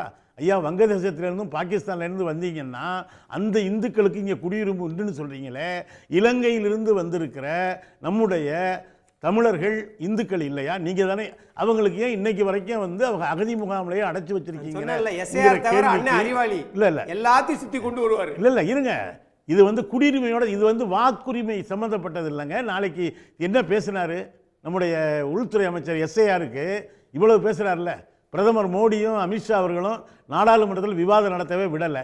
பிறகு வந்த பிறகு என்ன சொல்கிறாரு, நாங்கள் வந்து குடியேறிகள், வாக்கு திருட்டுன்னா முதல் வாக்கு திருட்டு நேருக்கு போயிட்டார், அப்புறம் திரும்ப இங்கே வந்தார். நான் என்ன கேட்குறேன், அண்ணன் ரொம்ப சாதாரணமாக சொன்னார், என்னமோ இது வரைக்கும் வாக்காளர் பட்டியலே தயாரிக்காத மாதிரியும், இப்போ தான் இவர் வந்து, நான் என்ன கேட்குறேன், தேர்தல் ஆணையம் நடுநிலையாக செயல்பட்டால் அதை 3 பேர் தான் நியமித்தாங்க, பிரதமர், மக்களவை எதிர்க்கட்சி தலைவர், உச்சநீதிமன்ற நீதிபதி. ஏன் BJP ஒரு அவசர சட்டம் கொண்டு வந்து பிறகு நாடாளுமன்றத்தில் கொண்டு வந்து நாங்கள் விரும்புபவர்கள் தான் தேர்தல் ஆணையர்களாக இருக்க வேண்டும் என்று திருத்தம் கொண்டு வந்தது எதற்காக என்பதற்கு சகோதரர் நாகராஜன் அவர்கள் பதில் சொல்லணும், அல்லது அவர் சார்பாக பேசுகிற அண்ணன் அக்கினி பதில் சொல்லணும். அது தவறு, நான் சொல்லிட்டேன், விட்டுருங்க, அடுத்ததுக்கு வாங்க. இல்லை இல்லை, இவர் வந்து இது தவறு. ஆனால் தேர்தல் ஆணையம் நேர்மையாக செயல்படுகிறது. எப்படிங்க செயல்படும்? உங்களுக்கு வேண்டிய ஆளா அங்கே உட்கார வைத்த பிறகு எப்படி நீங்கள் வந்து பீகார் விஷயத்தில் எப்படி கிழிச்சு தொங்க விட்டுச்சு உச்சநீதிமன்றம் ஆதாரம் கூட ஏற்றுக்க மாட்டேங்க, ஆதாரம் கூட ஏற்றுக்க மாட்டேன்னு சொன்ன பிறகு உச்சநீதிமன்றம் கடுமையான கேள்வி. இருங்க இருங்க நீங்க சொல்லுங்க, அப்ப தாராளமா பதில் சொல்லுங்க. உச்சநீதிமன்றம் மிக 65 லட்சம் குறைஞ்சது. ஒரே ஒரு கேள்வி என்ன சொல்றாங்கன்னா, சொல்லி முடிச்சு அவரோட தாராளமா அவர் சொல்லட்டும். என்னன்னா அவர் சொல்றதை கேட்டு என்னால் பதில் சொல்ல முடியல. ஒன்னே ஒன்று தான் நான் என்ன கேட்குறேன், இப்போ நீங்கள் பீகாரில் அவ்வளோ கூத்து நடந்தது, இப்போ சாதாரணமாக என்ன சொல்கிறாங்கன்னா இது முடியலைங்க. நான் என்ன கேட்குறேங்க, இன்றைக்கே வந்து தேர்தல் ஆணையத்தினுடைய அந்த வெப்சைட்டு முடங்கி போச்சுங்க. எத்தனை பேருங்க போய் இந்த தங்களுக்கு வாக்குரிமை இருக்கா இல்லையான்னு பார்க்க முடியும் என்பது ஒன்று. இதில் வந்து சேர்க்கிற பொழுது நீங்கள் அதுலேயும் விட்டுட்டீங்கன்னா நிவாரணம் தேடுவதற்கு என்ன வழி இருக்கிறது? ஃபைனல் பட்டியல் ஒன்று இருக்குல்ல, அதுலேயும் வரலன்னா நான் என்ன சொல்கிறேன், எதுக்கு இதை டிலீஷனுக்குன்னே ஒரு வாக்காளர் பட்டியலை தயாரிக்கிறீங்க? சேர்க்கிறத இதுக்கு முன்னால் என்ன பண்ணுவோம்னா சேர்த்தல், அதுவும் விடுவித்தலும் ஒன்றா நடக்கும். அதில் இறந்து போனவங்க, குடிபெயர்ந்தவங்க, கண்டறிய முடியாதவங்க இது நடந்து. இப்போ என்னென்னா முதல்ல நீக்கிறோம், அப்புறம் நீங்கள் புதுசாக 18 வயசு புதுசாக வாக்குரிமை பெற்றவர்களெல்லாம் இனிமேல் தான் அப்ளை பண்ண போகிறாங்க. அப்படிங்கிறது என்னென்னா இவர்களுக்கு ஒரு நோக்கம் இருக்கிறது. அதிமுகவுக்கு என்னென்னா எப்படியாவது உருட்டி இல்லாமாங்கிறது மட்டும் தான் நோக்கம். ஆனால் அவங்களுக்கு இதை குடியுரிமையோடு இணைக்கணும், வந்தேரிகள், அதுதான் மேற்கு வங்கத்தில் இப்போ நடந்துகிட்டு இருக்கு. சரி, ஓகே ஓகே ஓகே தியாகையாட்ட நான் கேட்கணும். அதாவது நாகராஜ் பேசும்போது ஒரு விஷயத்தை தெளிவாக சொன்னார். இனிமேல் சேர்க்கை புதுசாக சேர்க்கிறது, விடுபட்டவங்களை சேர்க்கறது, என்ன நீங்கள் கணக்கு எடுத்துக்கிட்டாலுமே கூட கிட்டத்தட்ட நீக்கப்பட்டவர்களுடைய பட்டியல் அப்படின்னு சொல்லி ஃபைனலாக பார்த்தா 1 கோடி வரும் அப்படின்னு சொல்லி சொல்கிறாரு. இந்த 1 கோடி வந்துச்சு அப்படின்னு சொல்லி சொன்னால் அது அரசியலில் வரப்போகிற அந்த 2026 தேர்தலில் என்ன தாக்கத்தை உண்டாக்கும், அது யாருக்கு பாதகமாக போகும்? முதல் விஷயம், மக்கள் தொகை பெருகி இருக்கு, வாக்காளர் எண்ணிக்கையும் நிச்சயமாக பெருகி இருக்கணும்.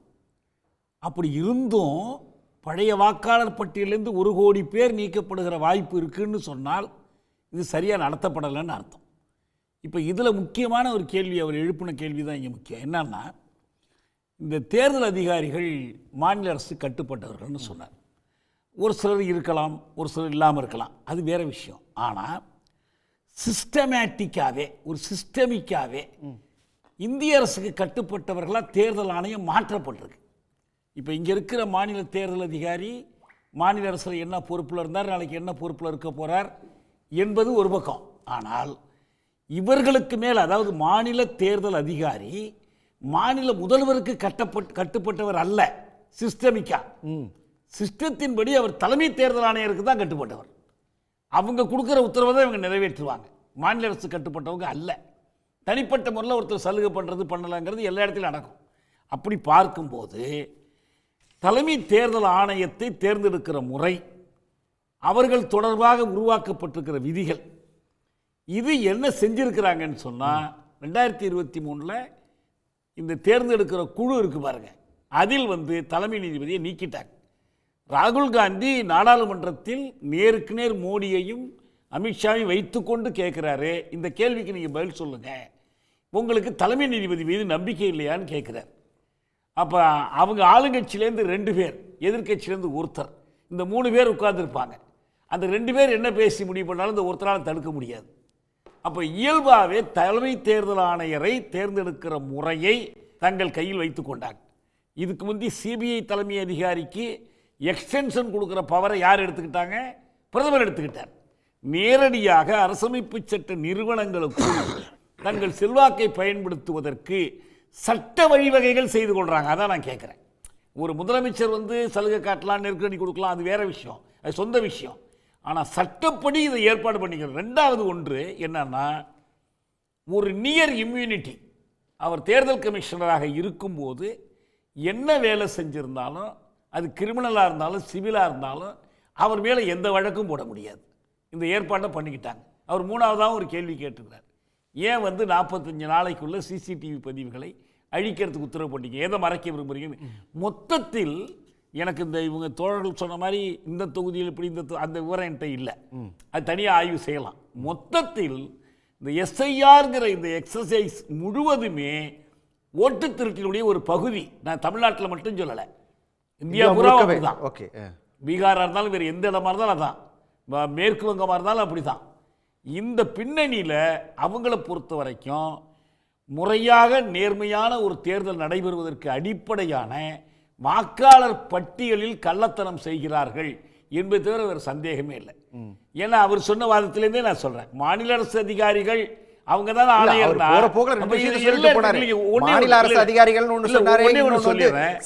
பாஜக தொடர்ந்து முதலமைச்சர் வந்து தடுப்பூசி வந்து போட வேணாம்னு சொல்லி சொன்னாரு, கொரோனா தடுப்பூசி அப்படின்னு சொல்லி சொன்னாரு. அப்படிலாம் எங்கேயும் முதலமைச்சர் எப்படி சொல்லல. முதலமைச்சர் இங்க பொதுவா வந்து பாஜக தொடர்ந்து செய்யக்கூடிய பரப்புரை என்னன்னா, எந்த சட்டத்தை எடுத்துக்கிட்டாலும், எந்த திருத்தத்தை கொண்டு வந்தாலும், எந்த விதியை எடுத்தாலும் மாநில அரசுகள் நம்பத்தகாதவை, மத்திய அரசு தான் நம்பத்தக்கது, அதுதான் ரொம்ப புனிதமானது, அதை பற்றி யாருமே கேள்வி கேட்கக்கூடாது என்ற ஒரு நிலைப்பாட்டை இதுலேயும் எடுக்கிறாங்க. தலைமை தேர்தல் ஆணையர் நேற்று என்னவாக இருந்தார், யார் கீழே வேலை செய்தார், என்ன வேலை செய்தார், யார் காலை பிடிச்சார் எல்லாம் தெரிஞ்சா. நான் தனிப்பட்ட முறையில் அவரை பற்றி பேசலை. ஆனால் சட்டப்படி என்ன பண்ணியிருக்காங்கன்னா, பிரதமருக்கு கட்டுப்பட்டவராக, உள்துறை அமைச்சருக்கு கட்டுப்பட்டவராக அவரை மாற்றி வைத்திருக்கிறார்கள். இதை வைத்துக்கிட்டு இவங்க என்ன சொல்றாங்கன்னா, இந்த மாநில தேர்தல் அதிகாரிலாம் இப்படிதான், கலெக்டர்லாம் இப்படிதான், தாசில்தார் இப்படிதான். இது என்ன பேசல, என்ன அர்த்தம் இருக்கு? கட்டுப்பட்டவர்கள் என்பதுதான் மோசடிக்கு அடிப்படை என்றால், தெளிவாக இந்திய அரசுக்கு கட்டுப்பட்டு ஆளுங்கட்சியினுடைய கூட்டணி அமைப்புகளில் ஒன்றாக மாற்றப்பட்டிருக்கிற தலைமை தேர்தல் ஆணையர் தான் இந்த எல்லா மோசடிகளுக்கும் பொறுப்பேற்கணும். அக்னி, இது கிட்டத்தட்ட ஒரு மோசடி தான் அப்படிங்கிறது தான் தியாகு சார் திரும்ப திரும்ப வைக்கக்கூடிய வாதமா இருக்கு. எது மோசடி? 1,00,000 பேர் 1 கோடி கொடுக்காத விலை, அதான் 1 கோடி. நான் வந்து குளத்தூர் மட்டும் சொல்றேன். 1,00,000 பேருக்கு மேலே இருக்கிறது ஏன் விண்ணப்பிக்கலை, இவ்வளவு மாதம் அதிகமாகியும் கொடுக்காதது மோசடியா, இல்லை அவங்க இது பண்ணுறது மோசடியா? சார், நீங்கள் வசதியானவராக இருந்தீங்கன்னா 2 வீடு வச்சுக்கலாம். அதை விட வசதி நம்ம மதுக்கூர் ராமலிங்கன்னு ஒரு 4 மகள் வந்து வச்சுக்கிறலாம். ஆனால் அம்பானிக்கும் அதானிக்கும் அக்னீஸ்வரனுக்கும் நல்ல உதாரணமாக சொல்லுங்க. மதுக்கூர் அண்ணனுக்கும் ஒரே ஓட்டு தான். ஓட்டு மட்டும் 2 கிடையாது. ஆனால் செத்து போனவங்க ஓட்டு போட முடியுமா? கிடையாது. ஏன் போடலை, ஏன் வரலை? விண்ணப்பம் கொடுக்கணுமே. ஏன் 2024 பண்ணியிருக்கணும், பண்ணலை. அதை ஏன் அன்னைக்கு நீங்கள் ஞாபகப்படுத்தலை? தொகுதி மறுவரை பண்ணுறதுக்கு மட்டும் நீங்கள் எதிர்ப்பு தெரிவிச்சிங்களே, இந்த மாதிரி பண்ணக்கூடாது, எல்லா முதல்வர்களையும் கூட்டினீங்களே, ஏன் இதை பண்ணலை? இது பண்ண முடியாது, ஏனென்றால் இருக்கக்கூடிய நிலைப்பாடு. இன்னொரு விஷயம், பேசுகிற போது சகோதரர் சொன்னார் என்னன்னா, ஜெயிக்க போகிறவங்களுக்கெல்லாம் அந்த விண்ணப்ப படிவத்தை குறைச்சிருக்கிறாங்க, தோக்க போகிறவங்களுக்கெல்லாம் கூடியிருக்குது.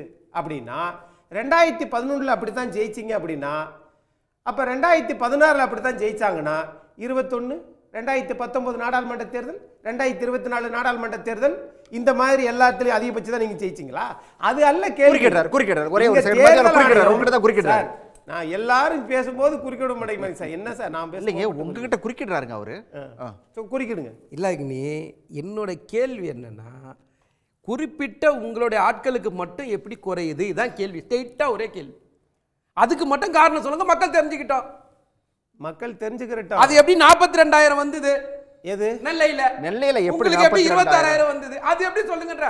எங்களுக்கு 1,80,000 90,000 வருது, உங்களுக்கு மட்டும் எப்படி அவ்வளவு கம்மியா வருது? அதுதாங்க கேள்வி. அதுக்கு மட்டும் பதில் சொல்லுங்க. மக்கள் தெரிஞ்சுக்கிட்டோம்.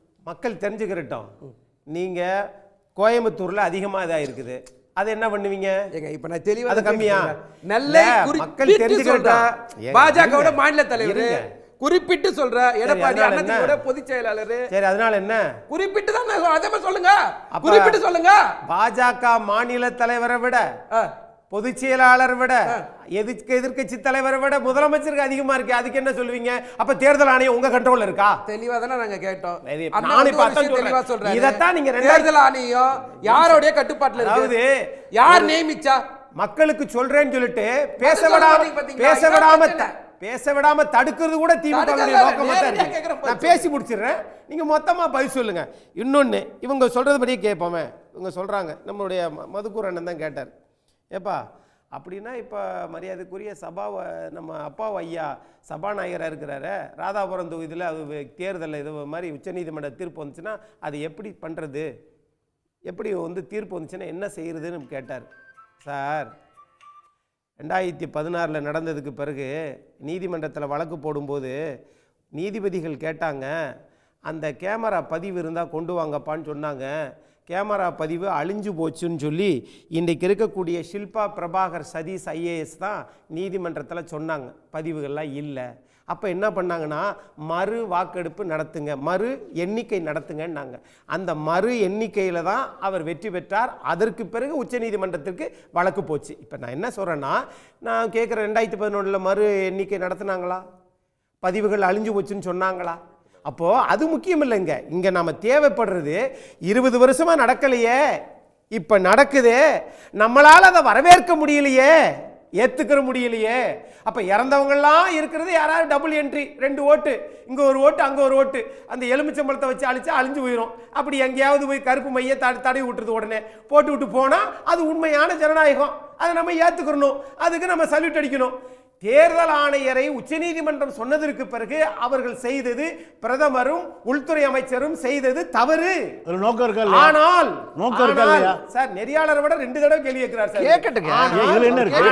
இங்க 20 வருஷமா இறந்து போச்சு ஐயா, தோழர் ஐயா சொன்னார், நம்ம தியாக ஐயா சொன்னார். என்ன சொல்றாரு?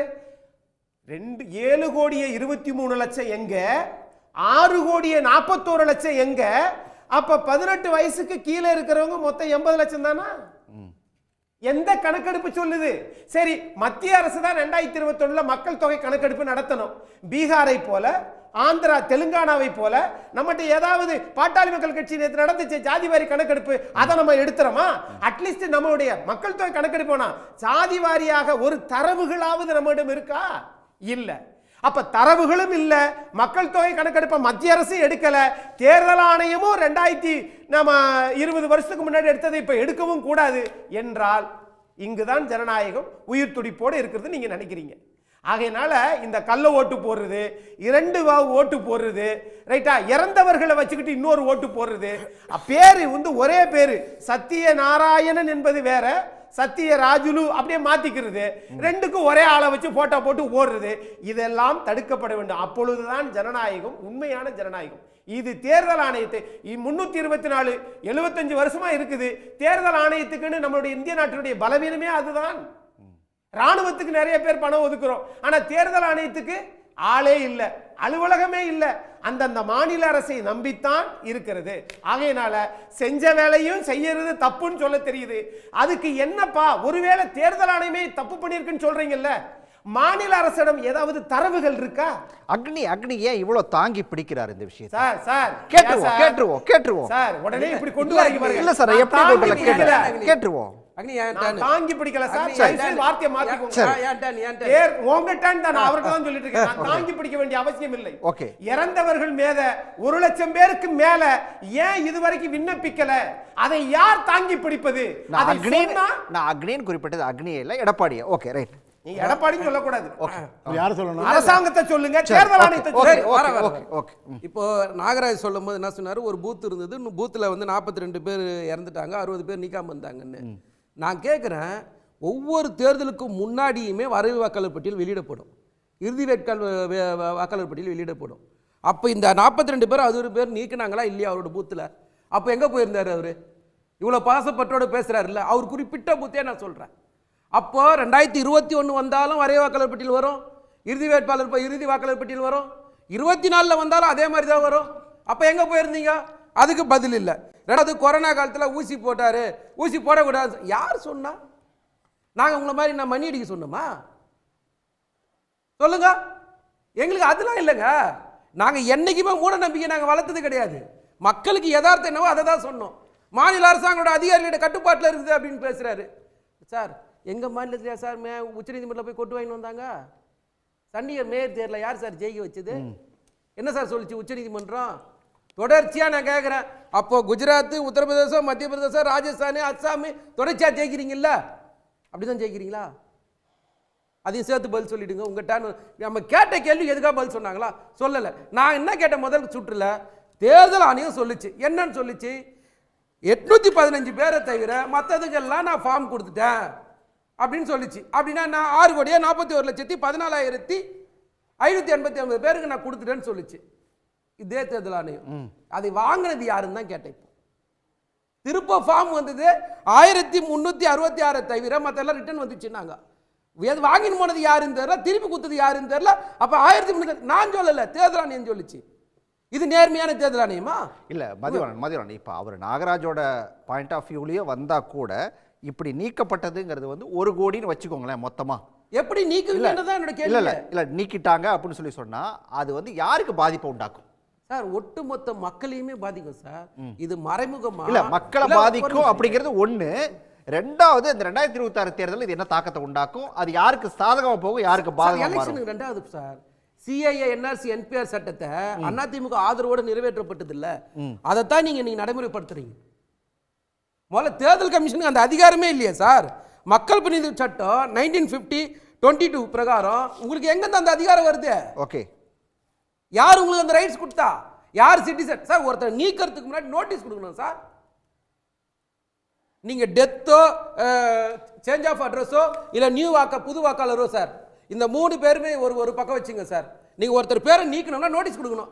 எத்தனை பேருக்கு நோட்டீஸ் கொடுத்தீங்க? இந்த 97 லட்சம் பேருக்கு நோட்டீஸ் கொடுத்தீங்களா? எங்க இருந்து கொடுத்தீங்க?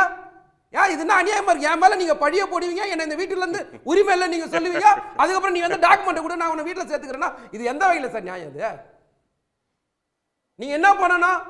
முடிஞ்ச வரைக்கும் ஒரு தேர்தல் கமிஷனோட வேலை என்ன? வாக்காளர் சார் நீங்க நீங்க உங்க இஷ்டத்துக்கு நீக்குவீங்க. அதுக்கப்புறம் ஃபார்ம் 6 சேரு, ஃபார்ம் 7ல சேரு, ஃபார்ம் 8ல சேரு. இதெல்லாம் எங்களுக்கு வேற வேலை இல்லையா? எங்களுக்கு ஒரு வேலை எத்தனை வருஷம் செய்வோம் நாங்க? தேர்தல் கமிஷனை பத்தி பேசணும்னா மாநில அதிகாரத்துக்கு கட்டுப்பட்டு இருக்கு, மாநில அதிகாரத்தில் கட்டுப்பட்டு இருக்குன்னு நியாயமா பேசுங்க sir. Election commission date declare பண்ணதுக்கு அப்புறம் தேர்தல் கமிஷன் கட்டுப்பாட்டில் மாநில அதிகாரிகள் இருப்பாங்களா, ஒன்றிய அரசோட கட்டுப்பாட்டில் இருப்பாங்களா? எல்லாருக்குமே தெரியுங்க. அவர் இதை குறுக்கிடுறாரு. நீங்க வந்து சொல்லுங்க அவரை. சார் எனக்கு மதிவாணன் அப்படின்னு பெயரை வச்சுட்டு இந்த எஸ்ஐஆர் எதுக்குன்னே தெரியாம அவர் பேசிட்டு இருக்காரு. தெரிஞ்சுதான் நானும் பேசுறேன். எஸ்ஐஆர் எதுக்கு எஸ்ஐஆர் நியாயமா பேசுங்க சார். எஸ்ஐஆர் இதுக்கு தான் சார் வந்திருக்கு. 20 வருஷத்துக்கு படிங்க சார். எலெக்ஷன் கமிஷன்ல திருத்தம் எதுக்கு, சிறப்பு திருத்தம் எதுக்குன்னு பாருங்க சார். எனுமரேஷன் ஃபார்ம் தராங்க உங்க கையில. ஒரு நிமிஷம் நீ பேசிட்டீங்கல. மதிவாணன் உங்களை மதிவாணனே கூப்பிடுறேன். மதிவாணன் மதிக்கு நீங்க அதிபதி. நாகராஜ் ஒரு நிமிஷம், நீ கேக்குறது புரியுதா? மதிவாணன் நீங்க எனுமரேஷன் ஃபார்ம் தரது அதுக்கு தான். டைம் வேஸ்ட் பண்ணவனா கேளுங்களே.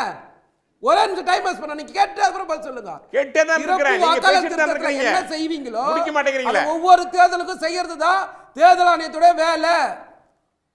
நீங்க ஒன்னும் புதுசா இன்னைக்கு செய்யல. இன்னைக்கு என்ன பேசுறீங்களோ நான் சொல்றது இல்லன்னு யாரையா மறுக்க முடியுமா? ஒவ்வொரு தேர்தலுக்கும் வரைவு வாக்காளர் பட்டியல் வரும், இறுதி வேட்பாளர் பட்டியல் வரும். இல்லன்னு யாராவது மறுக்க முடியுமான்னு கேக்குறேன். நாகராஜ் அதுதான் செஞ்சுட்டு திரும்ப 97 லட்சம் பேர் நீக்கணும் என்ன அர்த்தம் தான் கேக்குறேன். அவர் நிறுத்த சொல்லுங்க ராஜா, அவர் நிறுத்த சொல்லுங்க. சும்மா நாகராஜ் பதில சொல்லுங்க. ஓகே ராஜா, இல்ல எனுமரேஷன் ஃபார்ம் கொடுக்கறதே ஒரு வேட்பாளரை பார்த்து கொடுத்து அந்த ஃபார்ம் அவர் இருக்காரா இல்லையா. உதாரணத்துக்கு காலப்பட்டியில 300 எனுமரேஷன் ஃபார்ம் வாங்கறதுக்கே ஆள் இல்லை. யார்கிட்ட கொடுக்கறதுனே தெரியாம தேர்தல் அதிகாரிகள் திகைச்சு போய் நிற்கிறாங்க. இது நேற்றைய செய்தி. ஃபார்ம் கொடுக்க முடியல. எனுமரேஷன் ஃபார்ம் தான் அவங்களுக்கு தேடி கொடுக்குறாங்க. இதுதான் அவங்களுக்கு கொடுக்குற நோட்டீஸ். ரீசெக் பண்றதுக்கு அதுதான் கொடுக்குறாங்க கொண்டு போய். இல்ல சார், திரும்ப வந்து முறை வருவாங்கன்னு சொன்னீங்க இல்லையா வீட்டுக்கு, ஒரு முறை கூட வரவே இல்ல. தேடி போய் வாங்கின நிகழ்வுகள் அப்படிங்கிறது தான் தமிழ்நாட்டுல அதிகம் நடந்திருக்குது. நாகராஜ் ஒரு சின்ன கேள்வி நான் இது சேர்த்து பதில் சொல்லுங்க. நாகராஜ் இல்ல சார், இல்ல ஒரு நிமிஷம் நாகராஜ், ஒரு நிமிஷம் சார். அப்படி இல்ல, நான் சொல்றேன் சார். ராஜா நான் முடிச்சறேன். மதிவாணன் வந்து இருக்கு சொல்லுங்க. நாகராஜ் ஒரு நிமிஷம். மதிவான் நாகராஜ் நாகரிக ராஜா அது இத்தனை கேள்வி பேச வாய்ப்பு தரணும்ல. இந்த கேள்விக்கு மட்டும் பதில் வேணும். பேச வாய்ப்பு சொல்லுங்க. அவர் அடுத்து கேட்க சொல்லுங்க. ஒரு நிமிஷம் நாகராஜ் பேசவே இல்ல. எத்தனை கேள்வி கேட்பீங்க நீங்க? நிறுத்துங்க மதிவாணன் முதல்ல. இருங்க மதிவாணன், இருங்க நான் பதில் சொல்றேன். இருங்க ஒரு செகண்ட் இருங்க. இருங்க நான் சொல்றேன். ஆட்டையே கலச்சி இருங்க மதிவாணன், இருங்க சொல்றேன். இருங்க மதிவாணன் சொல்றேன். அவரை பேச விடுங்க. பேசி டிஸ்டர்ப் பண்ணாதீங்க. என்னங்க இது இவர் இப்படி பேசுறாரு? ராஜா என்ன ராஜா நாகராஜ் பதில சொல்லுங்க. நாகராஜ் ஒரே ஒரு உதாரணம் நாகராஜ் சொல்றேன். பதில சொல்லுங்க. இதாங்க கேக்குறேன். அதுக்கே கோபப்பட பாருங்க. அவர் எத்தனை டைம் கேள்வி கேட்பாரா? பதில் சொல்றேன்னு சொல்றேன்ல. வெயிட் பண்ண சொல்லுங்க. ராஜா ஒரே ஒரு உதாரணம். ராஜா நீங்க வந்து திருவள்ளூர், அதாவது நீங்க சென்னை எடுத்துக்கங்க. அதாவது பதிவான ஓட்டு பர்சன்டேஜ் 68.59 2024 தேர்தலில். சென்னையில் நார்த்தில் 60.11, மொத்தம் 100%ல இல்லை சொல்றேன் அதுக்கு முன்னாடி பதிவானது குறைவானது 2.7% குறைஞ்சிருக்கு அதுக்கு முன்னாடி. ஸோ நீங்கள் பார்த்தீங்கன்னா ஏறக்குறைய 40% ஓட்டு பதிவே ஆகலை. அந்த 40% ஓட்டு எங்கே போச்சு? ஏன் பதிவாகலை? என்ன ஆச்சு? குறிக்கிட்டுமா? மக்கள் இருந்தாங்கன்னா நாகராஜ் இப்போ அது ஒரு சின்ன முடிச்சிடறேன் மதிவான. நம்ம அடுத்து இன்னும் கேள்வி இருக்கு. சம்பந்தமா தான் இப்ப நீங்க சொன்னதுல இருந்தா முடிச்சிடறேன் மதிவான. குறுக்கிட்டே அந்த எப்படி பேச முடியும்? இன்னும் இருக்கு. நீங்க சொன்னீங்கல்ல அதெல்லாம் கேள்வி வேற ஒண்ணு இல்ல. வேற ஒரு புது கேள்வி இல்ல. இல்ல இப்படியே கேட்டா எப்படி பேச முடியும்? என்ன இவ்வளவு அறிவாளியா? இல்ல பேசுங்க. என்ன மதிவானன் பேர் வச்சா போதுமா? ஒரு இல்லங்க சென்ஸ் வேண்டாம். இல்ல நாகராஜ் முடிச்சிடறயா? தனிப்பட்ட தாக்குதல் முடிவு பண்ணிடுறீங்க. இல்ல பேரே அது எதிர தனிப்பட்ட தாக்குதல் வேண்டாம் நாகராஜ். ராஜா நீ எதுக்கு உட்கார வைக்கிறீங்களா? இல்ல இவங்க திமுக உட்கார வைக்கிறீங்களா? கருத்துக்கள் சொல்ல வேண்டாமா ராஜா? தனிப்பட்ட தாக்குதல் சொல்ல வேண்டாம். நீங்க பதில சொல்லுங்க நாகராஜ். திரும்பி கேட்டா அப்படி பதில் சொல்றது. பேசாம இருக்கு சொல்லுங்க. அவரை பேசாம இருக்கு சொல்லுங்க. எஸ்ஐஆர் பொறுத்த வரைக்கும் நீங்க 70% மேல தமிழ்நாட்டுல வாக்கு பதிவாகல, 30% ஓட்டுகள் இல்ல, 30% ஓட்டுகள் எங்க போச்சு அப்படிங்கிறது தான் இந்த எஸ்ஐஆர்ல பதில் கிடைச்சிருக்கு. இந்த எஸ்ஐஆர் என்ன கிடைச்சிருக்கு? ஏறக்குறைய 10% ஓட்டுகள் ஏறக்குறைய நீக்கப்பட்டிருக்கிறதுனா ஏறக்குறைய உங்க கணக்குப்படியே ஒரு 70-80 லட்சம், இன்னும் 1 கோடி வரைக்கும் போகலாம். அப்படின்னா இறந்தவர்கள் இரட்டை வாக்குகள் நீக்கப்படாமல் இருந்திருக்கிறது இதுவரை. அதைத்தான் எஸ்ஐஆர் என்கின்ற இந்த பணி எலெக்ஷன் கமிஷன் சரியாக செய்து கொண்டிருக்கிறது. இன்னும் உங்களுக்கு 1 மாசம் டைம் இருக்கு. வரைவு பட்டியல் வந்ததுக்கு அப்புறம் நீங்க இப்ப ஒண்ணு உதாரணம் சொல்றேன். பீகார்ல ஓவைசி போய் 900 ஓட்டுகளை கொடுத்தாங்க. இந்த ஓட்டுகள் சேர்க்கப்படும் சொல்லி சொன்னாங்க. உடனடியாக அந்த ஓட்டுகள் சேர்க்கப்பட்டு விட்டது. அதே மாதிரி நீங்க எலெக்ஷன் கமிஷன் குறித்து சொன்னாங்க. நான் கேட்கிற காங்கிரஸ் காலத்துல எந்த காலத்துல நீதிபதி உத்தரவு போட்டு எலெக்ஷன் கமிஷன் நியமனம் பண்ணிருக்காங்கன்னு சொல்லுங்க. நீங்க எந்த எந்த எந்த சமயத்துல எலெக்ஷன் நியமனம் செய்யப்பட்டாங்க சார்? இன்னும் காங்கிரஸ் ப்ரொசீஜர் சரியா போயிட்டு இருக்கு. நீங்க மோடி மாதிரியே பேச ஆரம்பிச்சீங்க சார். ஆமாங்க, நீங்க செஞ்சது தானே கேக்குறோம். நீங்க சொல்லுங்க. அதாவது உயர் நீதிமன்ற தீர்ப்பை ஏத்துக்க மாட்டீங்க. உயர்நீதிமன்றத்தை பத்தி நீங்க பேசுறப்ப உயர்வா நீங்க பேச மாட்டீங்க, தீர்ப்பை ஏத்துக்க மாட்டீங்க. உங்களுக்கு சாதகமா வந்தா நீங்க ஏத்துக்குவீங்க, சாதகமா எல்லாம் ஏத்துக்க மாட்டீங்க. எஸ்ஐஆர் திருத்தம் தேவையான பீகார்ல அகிலேஷ் யாதவ் ராஜா பீகார்ல அகிலேஷ் யாதவ் இந்த எலெக்ஷன்ல போன முறை என்ன ஓட்டு வாங்கினாங்களோ அதே பெர்சன்டேஜ் ஓட்டை இந்த முறை இந்த எலெக்ஷன்ல அவருடைய ஓட்டுகளை தவறாம சின்ன குறுக்கிட்டு எடுத்து பாருங்க. ஓட்டுகள் பர்சன்டேஜ் எப்படி குறைஞ்சதுன்னா குறுக்கு பேசுறேன். என்ன பண்றது?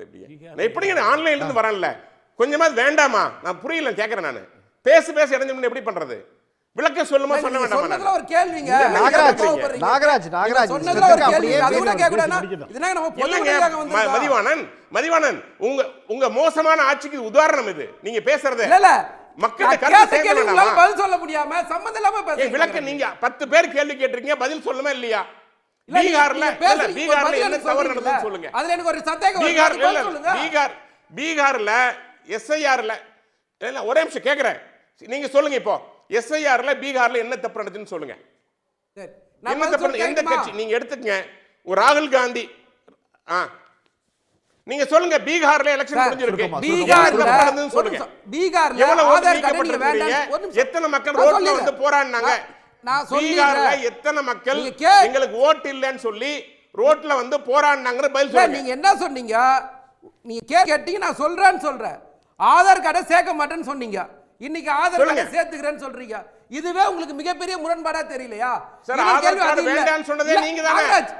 ஆதார் கார்டு வேண்டாம். ஒரு நிமிஷம் நாகராஜ், என்னோட கேள்வி அது இல்ல. வேண்டாம்னு சொன்னது நீங்க தான். நாகராஜ் ஒரு வரலாற்றை திரும்பி பாருங்க. ஒரே நிமிஷம். ஆதார் கார்டே வேண்டாம். ஆதார் கார்டை ஏற்றுக்கொள்ள கவனம் அல்ல. குரங்கு படம் போட்டு ஆதார் கார்டை வெளியிட்டது நீங்க தான். வேண்டாம்னு சொன்னது நீங்க தான். நாகராஜ் நீங்க தான் சேர்க்க சொல்றீங்க. நாகராஜ் ஒரு கேள்விதான். நாகராஜ் தேர்தல் கமிஷன் சொல்லிச்சு இல்ல 815 பேருக்கு மட்டும் தான் நாங்க ஃபார்ம். ஒரு நிமிஷம் என்னோட கேள்வியை வாங்கிக்கோங்க நாகராஜ். தேர்தல் கமிஷன் சொல்லிச்சு 815 பேரை தவிர மற்றவங்களுக்குலாம் நாங்கள் ஃபார்மை போய் சேர்த்துட்டோம்னுச்சு.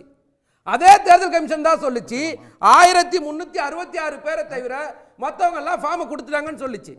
இப்போ என்னோட கேள்வி, இந்த 97,37,846 பேருக்கு யார்கிட்ட ஃபார்மை கொடுத்தீங்க? அதுதான் கேள்வி. அந்த 97,37,000 எப்படி ஃபார்ம் தர முடியும்? போச்சா போலையா? இறந்தவர்களிடம் நான் கேக்குறேன் 20 வருஷமா நாகராஜ் இப்படி என்னோட வார்டுல 40 பேர் இறந்திருக்காங்கன்னு சொல்றேன். இருக்குது இல்லை, குளறுபடிகள் இல்லை. 40 பேர் இறந்திருக்கிறாங்க எங்களுடைய வார்டுல, எங்களுடைய பூத்துல. இந்த 40 பேருக்கும் அப்ளிகேஷன் கொண்டு போய் சேர்த்த முடியாது. 10% இது மாதிரியான வாக்குகள் இருக்கிறது. அதுதான் இந்த இதுல பிரதிபலிக்கிறது. இரட்டை வாக்குகள், இடமாறியவர்கள், அது சிட்டில ரொம்ப அதிகமா இருக்கு, இண்டஸ்ட்ரியல் ஏரியால அதிகமா இருக்கு. ஏன்னா அங்க தொடர்ந்து அந்த மைக்ரேஷன் இருந்துட்டே இருக்கு. இப்போ வடந்தியர்கள் நிறைய பேர் இங்க வர்றாங்க. ரொம்ப சுருக்கமா இல்ல, பாஜக முன்னாள் மாநில தலைவர் அண்ணாமலையே சொன்னாரு, இது வந்து படிச்சா புரியலன்னாரு. ஜெயக்குமார் என்ன சொன்னார்னா 3ஆம் கிளாஸ் படிக்காதவங்களை கூட தேர்தல் அதிகாரியா போட்டிருக்கிறதா சொன்னாரு. இவர் பேர் மாற்றத்தை பத்தி சொன்னாரு. இப்போ வந்து உண்மையிலே அவருக்கு அதிகாரம் இருந்தால் மதிவான அண்ணன் பேரை மாற்றி விட்டுருவார். ஏன்னா அப்படிலாம் இருக்கக்கூடாதுன்னு காந்தி பேரையே மாற்றின புண்ணியவாளர்கள். ஏன் காந்தி பேரை மாற்றணுங்கிறதுக்கு ஒரு உருப்படியான காரணத்தை 3 நாளாக நாடாளுமன்றத்தில் சொல்ல முடியலை. தேர்தல் ஆணையத்துக்கு பதிலாக இவங்க பேசுறதிலிருந்தே தேர்தல் ஆணையம் இவர்களுடைய ஊதுகுழலாகத்தான் செயல்படுகிறது என்பது தெளிவாக தெரியும். நன்றி சார், நன்றி நன்றி நன்றி. விவாதத்தில் பங்கேற்ற அனைவருக்கும் நன்றி. மீண்டும் ஒரு நிகழ்ச்சியில் சந்திக்கலாம் நேயர்களே. நன்றி, வணக்கம். உடனுக்குடன் செய்திகளை தெரிந்து கொள்ள சன் நியூஸ் பெல் ஐகானை கிளிக் பண்ணுங்க.